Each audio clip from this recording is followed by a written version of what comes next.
राजामौली कोई फिल्म बना रहे हो और उसकी चर्चा न हो तो बेकार है। खासकर आरआरआर के ऑस्कर जीतने के बाद उनकी अगली फिल्म का इंतजार ग्लोबल ऑडियंस भी कर रही है। उनकी नेक्स्ट फिल्म होने वाली है SSMB 29। जाहिर है ये फिल्म का फाइनल नाम नहीं है बल्कि एक वर्किंग टाइटल है। फिलहाल SSMB 29 की शूटिंग चल रही है। राजामौली ने अभी इस फिल्म को औपचारिक तौर पर अनाउंस भी नहीं किया है, फिर भी इसके बारे में लोगों की उत्सुकता और जिज्ञासा भरपूर है। ऐसे में हमने सोचा आपकी जिज्ञासा को शांत करने के लिए एक वीडियो बना लेते हैं और बताते हैं फिल्म से जुड़ी खास बातें।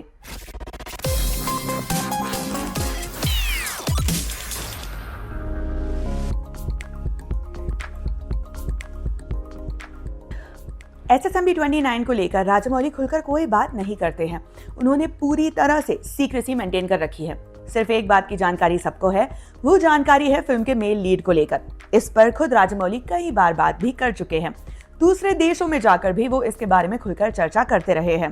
वैसे फिल्म के टेंटेटिव टाइटल SSMB 29 से भी सब जाहिर हो जाता है। ये महेश बाबू की पहली पैन इंडिया फिल्म होगी। हालांकि राजामौली इसे पैन वर्ल्ड फिल्म की तरह ट्रीट कर रहे हैं। उनका इरादा है कि इस बार धमाका ग्लोबल किया जाए। खबर ये भी है कि महेश बाबू फिल्म में 2 लुक्स में दिख सकते हैं। बीच में उनके लुक की कुछ तस्वीरें भी सामने आई थी। पहले कहा जा रहा था कि वो हनुमान से प्रेरित किरदार निभाएंगे। अब खबर है कि उनका कैरेक्टर राम से प्रेरित होगा। सही क्या है ये फिल्म आने पर ही पता चलेगा।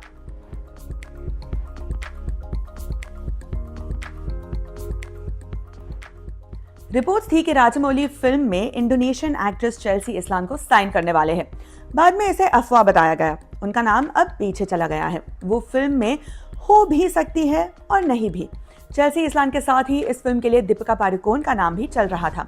फिर खबर आई कि दीपिका को मां बनने के बाद कुछ वक्त चाहिए। वो आराम से वापसी करना चाहती थी, लेकिन राजामौली के पास उतना वक्त नहीं था।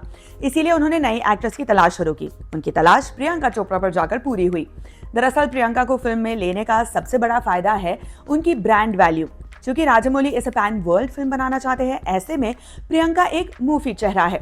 वो इस वक्त ग्लोबल स्टार है। उनके SSMB 29 से जुड़ने के कारण ये एक ग्लोबल प्रोडक्ट बन जाएगी और आसानी से इंटरनेशनल ऑडियंस का ध्यान खींच लेगी।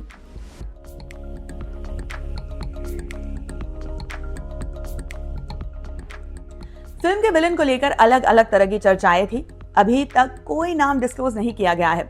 शुरू में पृथ्वीराज सुकुमारन का नाम फिल्म से जुड़ा, कहा गया कि वो ही फिल्म में विलन बनेंगे। फिर खबर आई कि उन्होंने फिल्म से खुद को अलग कर लिया है। अब एक बार फिर उनके नाम की चर्चा है कि वो ही फिल्म में विलन बन सकते हैं। हाल ही में SSMB 29 की शूटिंग ओडिशा में होनी थी। ऐसे में एक ही दिन महेश बाबू और सुकुमारन एयरपोर्ट पर दिखे। इससे अंदाजा लगाया गया कि सुकुमारन भी फिल्म का हिस्सा होंगे। दावा किया गया कि पृथ्वीराज सुकुमारन महेश बाबू के साथ ओडिशा स्केड्यूल के लिए गए हैं। सुकुमारन के विलन बनने के बाद एक और खबर बाहर आई। कहा गया कि प्रियंका चोपड़ा का किरदार भी नेगेटिव शेड का ही होगा। वो फिल्म की फीमेल प्रोटैगनिस्ट जरूर होंगी, लेकिन उनका किरदार पॉजिटिव ना होकर ग्रे शेड वाला होगा। उनका फिल्म में ठीक ठाक रोल होने वाला है। वो ज्यादातर हीरोइंस की तरह सिर्फ डमी नहीं होंगी, इसीलिए ही उन्होंने फिल्म के लिए हाँ कहा है। कुछ जगह तो ऐसा भी कहा जा रहा है कि प्रियंका भी फिल्म में विलन ही होंगी, यानी SSMB 29 में 2 विलन्स होंगे, लेकिन इसकी संभावना बहुत कम लग रही है।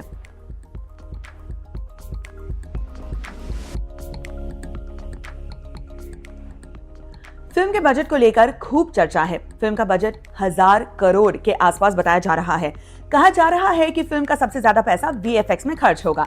फिल्म में वर्ल्ड क्लास विजुअल इफेक्ट्स होंगे। बीते दिनों ये खबर भी आई थी कि इसका बजट 1000 करोड़ से ज्यादा भी हो सकता है। इसे KL नारायण प्रोड्यूस कर रहे हैं। रिपोर्ट्स के मुताबिक उन्होंने राजामौली को फ्री हैंड दिया है। शूटिंग से पहले ही एडवांस में ही इस फिल्म के लिए खूब सारा पैसा अलॉट किया गया था। प्री प्रोडक्शन में ही राजामौली ने करोड़ों लगा दिए थे। चूंकि फिल्म के बजट पर कोई कैप नहीं लगाया गया है, इसीलिए इसका बजट 1200 करोड़ तक भी जा सकता है। हालांकि ये सिर्फ अनुमान है, लेकिन बजट 1000 करोड़ तो जाएगा ही, ये पक्का है। फिल्म को और ग्रैंड बनाने के लिए राजामौली हॉलीवुड के किसी प्रोडक्शन हाउस से बात कर रहे हैं। अब वो बात बनी या नहीं, इसकी जानकारी अभी उपलब्ध नहीं है।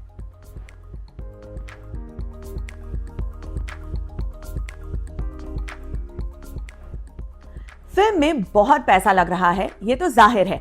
ऐसे में प्रोड्यूसर्स पर बोझ कम पड़े, इसीलिए राजामौली और महेश बाबू ने एक तोड़ निकाला है। वो अपनी फीस के तौर पर एक फूटी कौड़ी भी चार्ज नहीं कर रहे हैं। कहने का मतलब है कि डील प्रॉफिट शेयरिंग की हुई है, माने फिल्म की कमाई से जो फायदा होगा उसमें दोनों की हिस्सेदारी होगी। प्रॉफिट शेयरिंग परसेंटेज 40% बताया जा रहा है, लेकिन ये पक्का नहीं है कि दोनों मिलाकर 40% लेंगे या अलग अलग 40% की बात हुई है। इसके अलावा प्रियंका चोपड़ा ने 30 करोड़ फीस ली है। उनसे नेगोशिएट करने की भी कोशिश हुई, लेकिन रिपोर्ट्स के मुताबिक वो इससे कम में बिल्कुल राजी नहीं थी। वैसे भी इस वक्त उनकी ब्रांड वैल्यू कई बड़े इंडियन स्टार्स से ज्यादा है, इसीलिए 30 करोड़ पर ही बात डन की गई।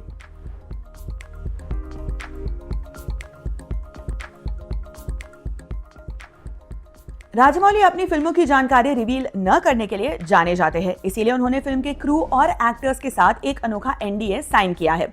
कुछ दिन पहले टाइम्स नाउ में खबर छपी थी कि राजमौली एसएसएमबी 29 की हर बात छिपाकर रखना चाहते हैं। इसके लिए उन्होंने कोर मेंबर्स के साथ एक नॉन डिस्क्लोजर एग्रीमेंट साइन किया है, ताकि सेट पर मौजूद कोई शख्स फिल्म के बारे में कुछ भी साझा न कर सके। सिर्फ इतना ही नहीं, अगर एनडीए साइन करने के बाद किसी ने फिल्म से जुड़ी कोई भी जानकारी पब्लिक में शेयर की तो उस पर पेनल्टी लगेगी। कितनी पेनल्टी देनी है और किस तरह से देनी है उसकी जानकारी अभी बाहर नहीं आई है।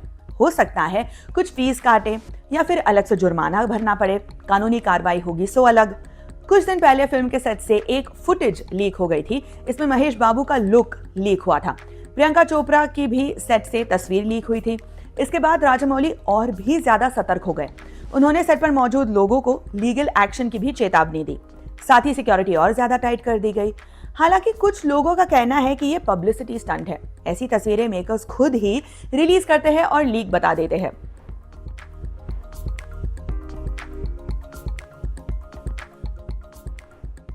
एसएसएमबी 29 को राजमौली की दूसरी फिल्मों की तरह उनके पिता विजेंद्र प्रसाद ने ही लिखा है। फिल्म में इंडियाना जोन्स एडवेंचर टेम्पलेट की कहानी को दिखाया जाएगा। फिल्म की कहानी विल्बर स्मिथ के नॉवेल्स पर आधारित है।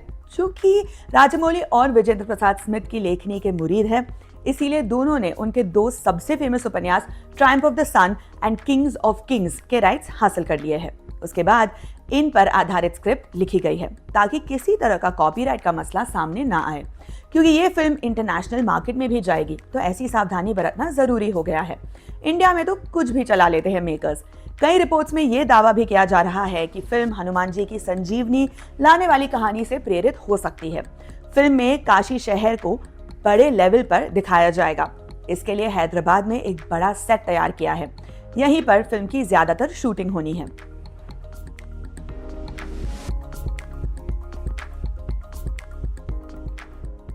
एसएसएमबी 29 के दो पार्ट्स में आने की बात कही जा रही है। पहला पार्ट साल 2027 में आएगा और दूसरा पार्ट 2029 में आएगा।